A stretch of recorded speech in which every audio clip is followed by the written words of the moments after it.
Комареська, баба й комар. Обманути хоче мати хлопчика, що кличе. Я вмовляв, не буде їсти, баба як покличе.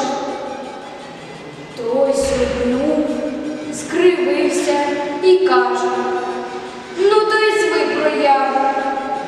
Я гадав, він не схоче й нюхати цю страву.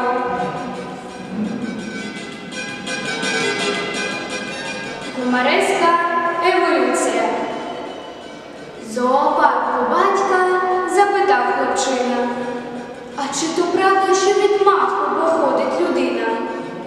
Правда, мовив батько.